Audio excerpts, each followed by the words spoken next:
Morning everyone.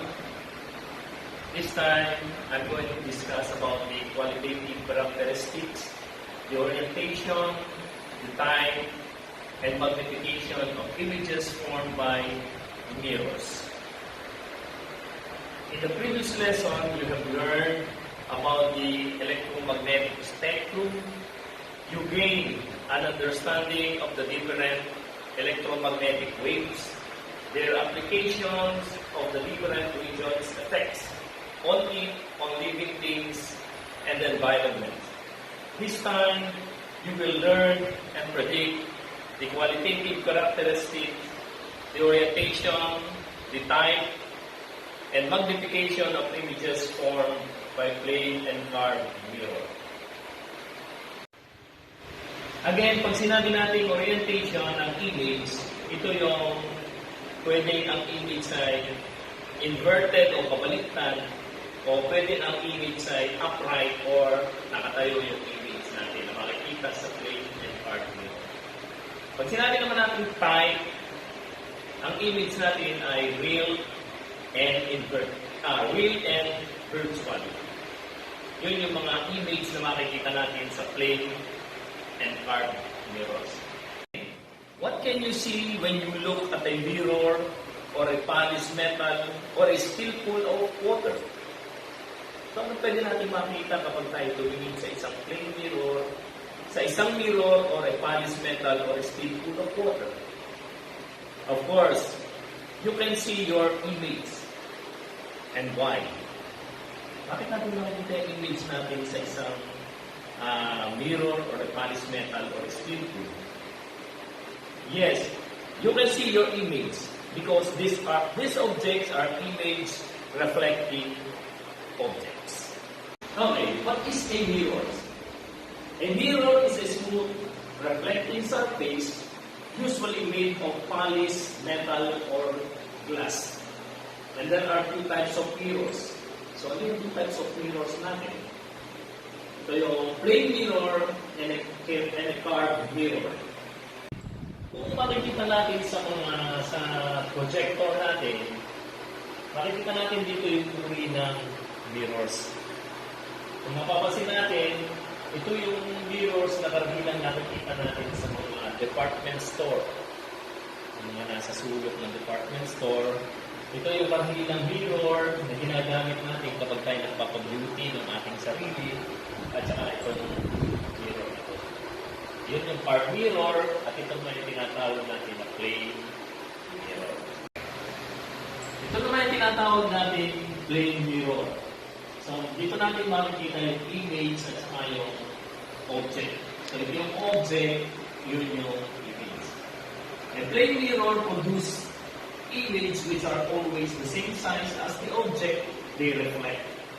The images appear to be as far behind the mirror as the image is in front.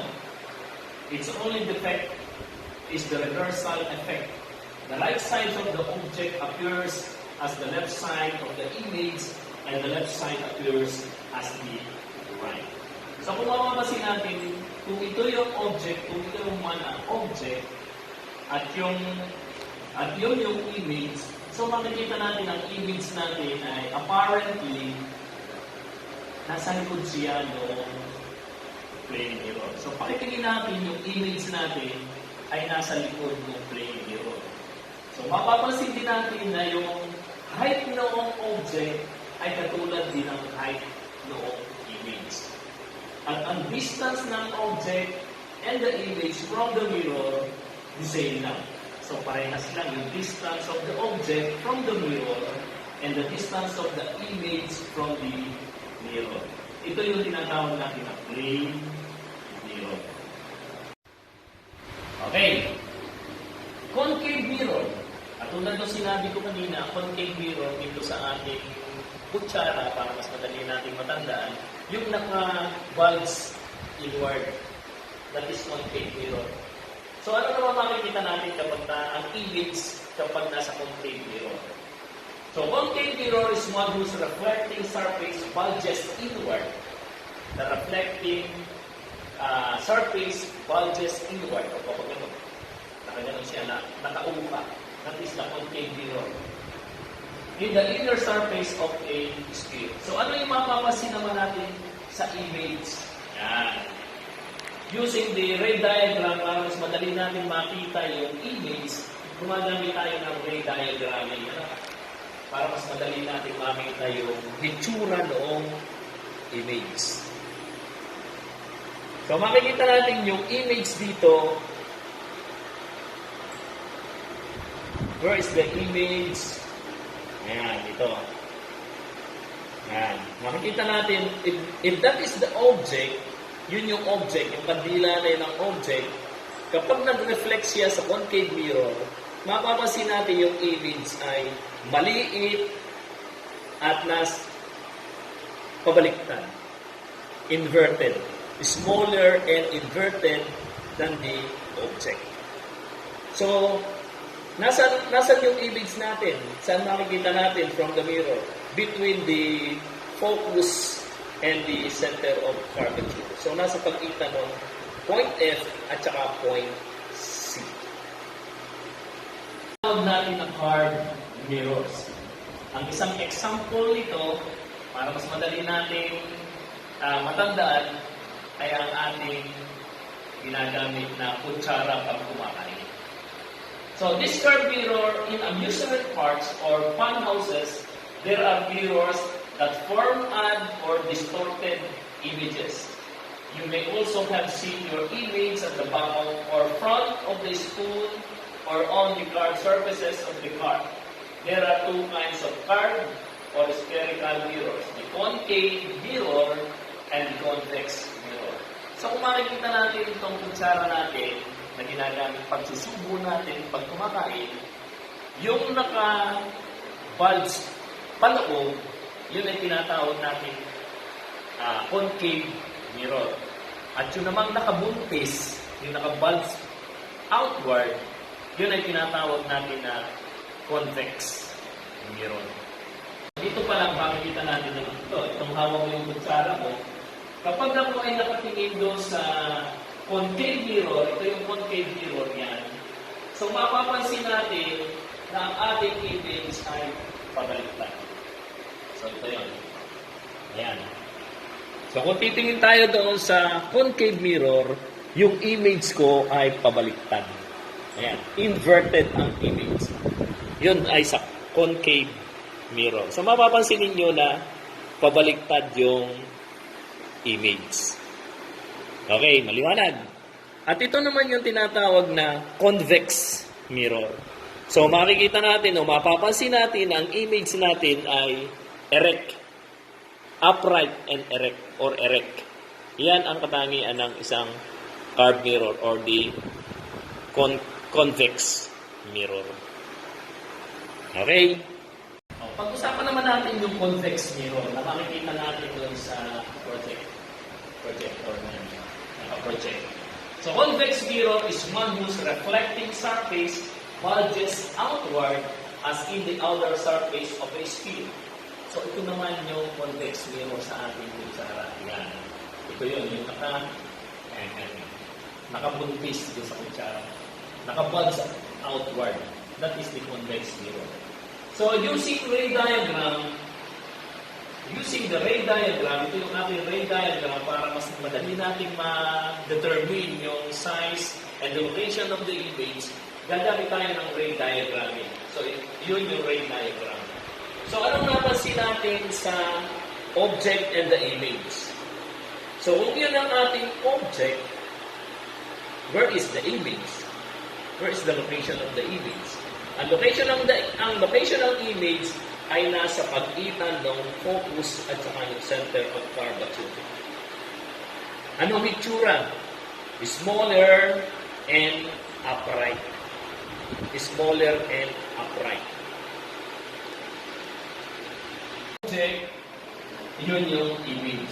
So makikita natin, mapapansin natin na yung image ay upright or virtual smaller than the object. Yun yung katangian ng convex mirror. Image formation in mirrors. Image formed by mirrors can be constructed by the ray tracing method. Yun yung pinakita natin kanina, how to locate the image using the ray tracing method or ray diagramming method. So we have several rules for concave mirrors. First, the radial is parallel to the principal axis of the mirror and reflected passing through the principal focus F. Number 2, rays of light passing through F are reflected parallel reverse of rule number 1. So, pabaliktad naman, ano?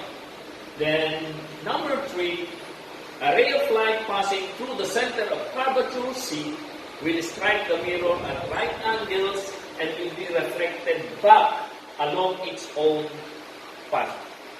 Number 4, the point of intersection, take note, the point of intersection of the reflected rays is the location of the image. So, maliwanag na, the point of intersection, nandoon yung location ng image.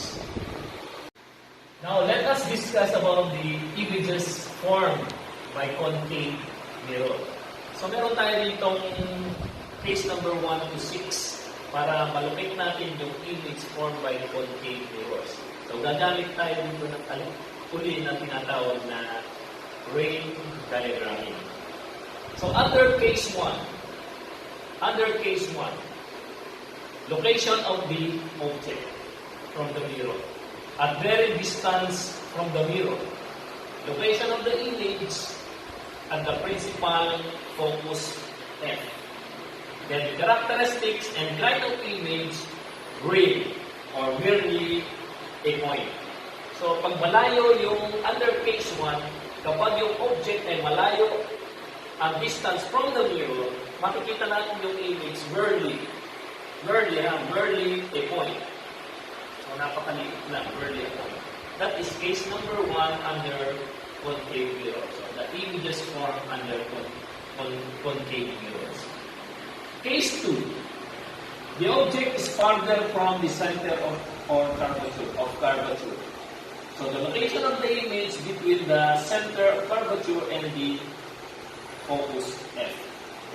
And the characteristics and kind of image real, inverted, smaller than the object. So mapapansin natin na yung image under case 2 or farther from C, ang image natin ay real, inverted, smaller than the object. So pabaliktad yung image at mas maliit kaysa sa doon sa object. That is case number 2. Case number 3, location of the object at the center of curvature C.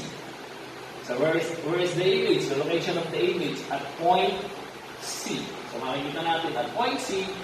So what is the characteristics and kind of image? Again, real, inverted, same size as the object. So siya ay real, pabaliktad, sinulaki ng object. Yun ang lalabas na image doon sa mirror. Under case number 3. Location of the object between C and F. Location of the image farther from C. And what is the characteristic and kind of image? Again, real, inverted, larger than the object. So yung image, pabaliktad at mas malaki kaysa sa doon sa object. That is case number 4. Under case number 5, the location of the object at the principal focus F. So nandun naman yung location ng object. So ano yung location of the image? Wala tayong makikitang image doon sa mirror. And the image, characteristic image is at infinity. Under case number 5. Case number 6, where is the location of the object between the principal focus F and the mirror. So where is the image located? Behind the mirror. Ito ay pakitingin lang ninyo, nasa likod noong mirror. Ano ang itsura noong image? Virtual, erect, larger than the object. So makikita natin yung image, erect, nakatayo, upright, at mas malaki kaysa sa doon sa object. So those are the images formed by concave mirrors. Kanina pinakita ko yung mga cases kung nasa saan yung object, kung nasa saan yung image, at kung anong hitsura noong image. So, tingnan natin using the ray diagram under case number 1. So, makikita natin yung image under case number 1, ayaw, kanina, barely a point. Barely a point. So, napakaliit noong image under case number 1. How about case number 2? Using ray diagram, nandito yung object natin. Ano? Using ray diagram, ayun, tatama sa mirror, magre-reflect sa focus F. The point of intersection, nandoon. So, ibig sabihin, nandoon yung image. Yun yung location ng ating image. So, anong itsura ng image natin? Pabaliktad at mas maliit kaysa sa object. That is case number 2. Using again the ray diagram, if that is the object, using ray diagram, ayan, reflect sa mirror, reflected sa point F, and where is the point of intersection? Nandoon. Yun yung point of intersection ng dalawang ray. So, ibig sabihin, nandoon yung image. So, anong mapapasin natin yung image? Under case number 3. So, yung image natin ay pabaliktad at sinlaki noong object. Same size as the object. Pero siya ay inverted. Real and inverted. Number 4, using the ray diagram. So, if that is the object, using ray diagram, we reflect again sa focus F, then the intersection. So, nandito yung point of intersection. So, ibig sabihin, nandoon yung image. So, anong itsura ng image? Again, inverted, real and inverted, larger than the object. So, mapapansin natin na yung image ay pabaliktad at mas malaki kaysa sa doon sa object. That is case number 4. Okay, case number 5. Using again the ray diagram. So, anong mapapansin natin dito under case number 5? If that is the object, may napansin kayong image? Walang image. That is case number 5. So, yun ang object natin, using ray diagram, wala tayong makikita image. Case number 6, where is the object? So, makikita natin yung object natin ay nasa pagitan ng point F at saka noong mirror. Nasa pagitan ng point F at saka noong mirror. Nandoon yung ating object. So, again, using the ray diagram, where is the location of the object? Anong itsura ng object?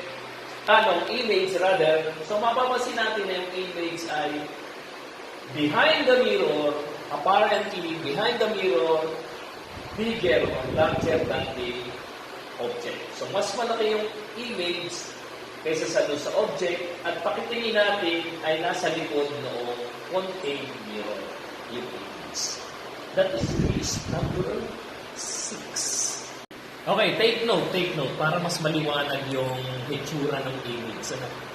Tignan natin yung ibig sabihin ng real image sa virtual image.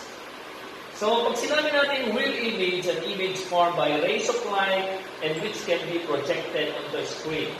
Inverted image. So, mas madali natin tandaan kapag real image, that is inverted image. Ibig sabihin, pabaliktad yung image. That is real image. Pag sinabi naman natin virtual image, an image formed by rays of light and which cannot be projected into a screen. So, para mas madali natin tandaan yung virtual image, erect yung image behind the mirror. Ayun ang mga palatandaan ng real image and virtual image. Convex mirrors. Number 1, parallel rays of light are reflected so that they can appear to come from it. Number 2, ray of lights moving towards C hit the mirror at right angle and are reflected back along their own path. So makikita natin dito sa convex mirror using the ray diagram kung nasa saan yung object at kung nasa saan yung image. So mapapansin natin yung image, virtual image, ibig sabihin, erect is smaller than the object. Yun yung para sa convex mirror. Image in a plane mirror. So anong gagawin natin using a plane mirror? You stand in front of a plane mirror. Ito yung plane mirror. Is your image exactly the same in size as you are? Where is apparently found? Sinabi natin apparently, ito yung para. Pakitingin niyo yung parang yun. Hindi yung totoo, parang yun. Apparently found. Number 2, raise your left hand. What hand does your image raise? Number 3, is your image erect or inverted? Is it real or virtual? So kung gagamit tayo ng plane mirror, katulad nung natin sa screen, ito yung plane mirror. So stand in front of a plane mirror, is your image is exactly the same in size as you are, where is apparently found. So kung titingnan natin yung image natin doon sa plane mirror, ano yung parang pakitingin natin doon sa ating image using the plane mirror. Yan. Kung titingnan ko yung sarili ko doon sa plane mirror, nasaan yung image ko doon sa plane mirror? Pakitingin ko nasaan yung aking image sa plane mirror. Okay, itinaas ko yung aking kaliwang kamay. Ayan yun, kaliwang kamay, tinaas ko. What hand does your image raise?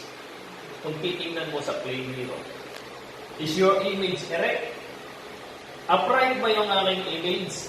At disilaki ba ng aking itsura? Yun yung for learning task number 1. Ayan. So, tingnan ko yung sarili ko sa plane mirror. Nasaan yung aking image? Anong hitsura ng aking image? Yan.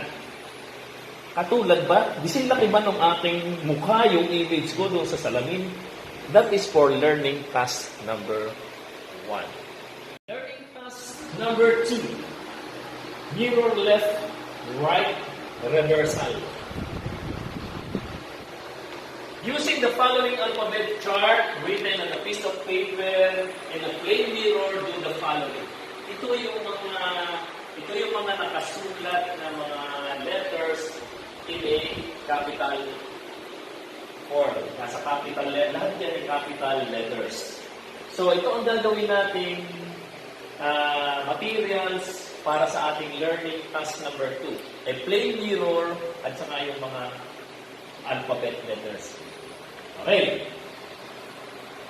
Rule number 1. Place the alphabet chart in front of a plane mirror. Yan. Ito yung plane mirror na gagamitin ko. Using a chart in front of the plane mirror, identify all letters in the alphabet that can view it properly in front of a mirror. So kung ito yung ating mga letters, so gagamit tayo ng plane mirror at titingnan natin dito sa plane mirror kung alin yung mga letra na hindi pabaliktad kahit nakatingin sa mirror. So titingnan natin alin doon sa mga letters na nasa blackboard na pag tiningnan sa salamin ay hindi siya baliktad. Ayan. Kaya nga ang title ay Mirror Left, Right, Reversal.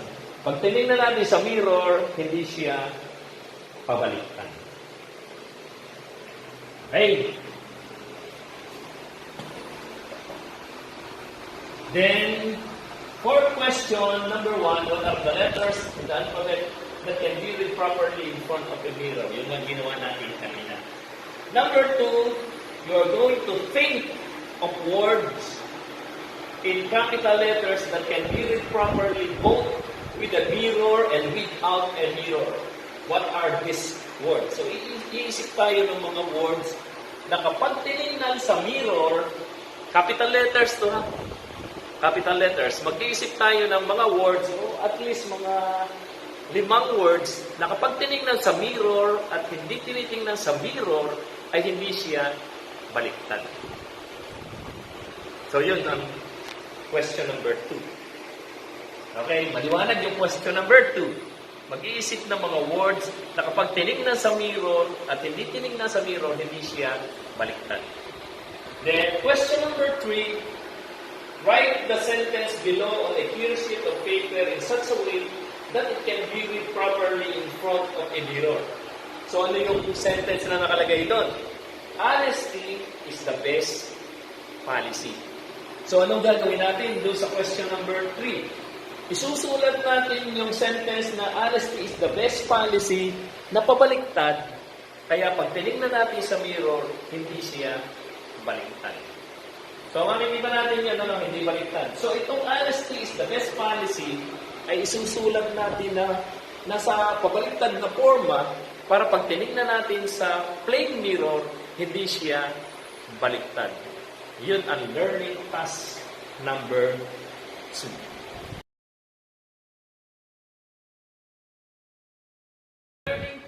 Number 3, image in spherical mirrors. So, ito yung ating spherical mirrors.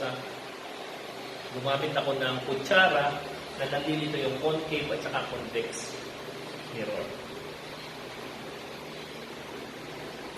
Number 1, get a shiny metal spoon. So, ito yun. Kumuha ko nga ng metal spoon.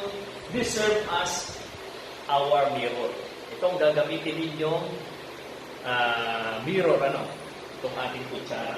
Look at the concave mirror. So, tulad ng sinabi ko kanina, ang concave mirror, yung naka-bulge paloob. Yan, nakakurba paloob. That is the concave mirror. Then, place the mirror very near your face. Describe your image. So, nilalagay ko yung sarili ko. Ayan, nilapit ko yung sarili ko doon sa concave mirror ng spoon. At tinignan ko kung anong hitsura ng aking image. Ayun, kita ko yung image ko. Ano? O kayo, anong nakikita nyo sa image? Pabaliktad ba? Patayo ba yung image? Then number 3, bring the spoon at arm length, distance away from you. Describe your image. So yun. Arm length, tinignan ko uli yung aking image. Ayun, anong itsura ko kaya dito sa spoon? Sa concave mirror ko sa spoon, oh. Ayan, anong itsura ko? Pabaliktad ba ako? Malayo ba ako? Ayan. Okay. Rule number 4, look now at the convex mirror. Ito naman yung convex mirror ito. Yan. Yung naka-bulge. Kapag ganon, naka-bulge outward. Observe your image as you bring the spoon farther from you. Then describe the image. So, yun. Tinignan ko using a convex mirror. Ayan, tinignan ko yung sarili ko in a convex mirror doon sa spoon. Anong hitsura ng aking image? Pabaliktad ba? Patayo ba? Disinlaki ba nung aking sarili yung image ko doon sa spoon? That is for number 4. Number 4. Analyzing the picture. Analyzing the picture. So, tingnan natin yung picture para sa learning task number 4. Then, write your answer in your answer sheet. Look at the picture. Look at the picture. Ano yung napapansin niyo? Ano yung nasa picture? Ano yung image na nasa picture kaya? Kabayo ba yan? O ano yan? Number 2, what is in the picture? Ano yung mapapansin ninyo doon sa picture? Ano yung mapapansin ninyo doon sa picture? nakasulat. Siyempre, ano yung nakasulat na doon sa picture? Why is it that the word ambulance, ayun, makikita natin yung word ambulance na yun is written that way? Bakit kaya pabaliktad yung sulat ng ambulance na nasa picture? Bakit kaya pabaliktad? Sasagutan ninyo yun. Bakit baliktad ang sulat? Okay? That is learning task number 4. For learning task number 5, you are going to complete the table, then following the instruction, write your answer in your answer sheet. Ang ginamit ko dito na object ay hindi notebook, hindi candle, hindi pencil, kundi yung tao ang ginamit kong object. Okay? Then, put the object in front of a mirror. So, makikita natin yung object na yon, yun yung tao na nakatayo sa unahan ng plain mirror. Observe the image formed by the object in the mirror. So, obserbahan natin yung object formed in the mirror. Okay, tingnan natin at saka yung kanyang image. So, where is the location of the image? Kung ating pagbabasehan yung object at saka yung image. Location of the image is front, same side of the object, or behind the mirror. So, i-analyze natin yung image. Siya ba ay nasa likod? Siya ba ay nasa same sides of the plain mirror? Number 2, orientation of the image. So, pag sinabi natin orientation, yung ba ay inverted or upright. So, makikita natin yung image natin. Kung ito yung object, yun yung image natin. Siya ba ay pabaliktad? Siya ba ay patayo? Madali na ninyo sagutan yun, ano? Kasi nandun naman sa drawing, sa picture. Okay, next. Size of the image is smaller, the same, or bigger. So, makikita natin yung size ng image doon. Makikita natin yung size ng image. Siya ba ay same size ng object? Siya ba ay bigger than the object or smaller than the object? Then, type of image, real or virtual. Real or virtual. Para hindi kayo malito, pag sinabi natin real, that is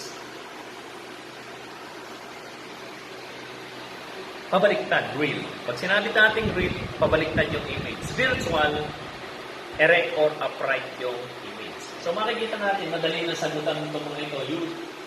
Basta tingnan lang ninyo yung nasa drawing. So gagawin lang ninyo, madali lang kung ano yung natutuhan ninyo doon sa mga ipinaliwanag ko, doon sa mga naintindihan nyo, doon sa mga drawings, pictures.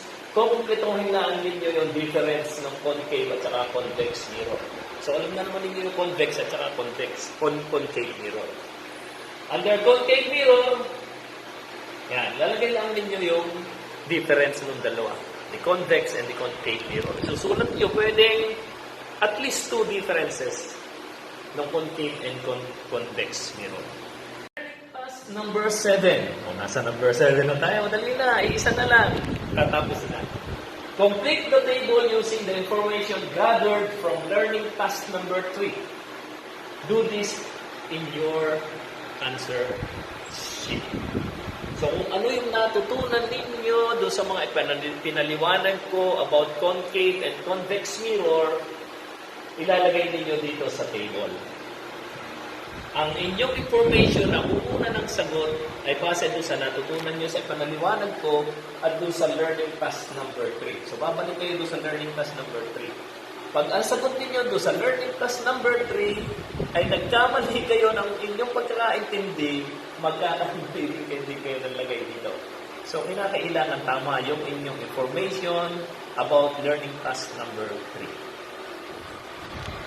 Okay, last task na gagawin nyo. Yan yung pinakamadali kasi dito ko ma-analyze kung talagang naintindihan ninyo yung aking ipinaliwanag about the concave and convex mirror and plane mirror. Madali lang. Puhulaan lang ninyo itong mga nasa drawing na to. Ayan. Anong uri ng mirror ito? Anong uri ng mirror ito? Anong uri ng mirror ito? Anong uri ng mirror ito? Ilalagay natin ito. Convex ba yun? Concave ba yun? Or plane mirror? Okay. That's all. And good morning.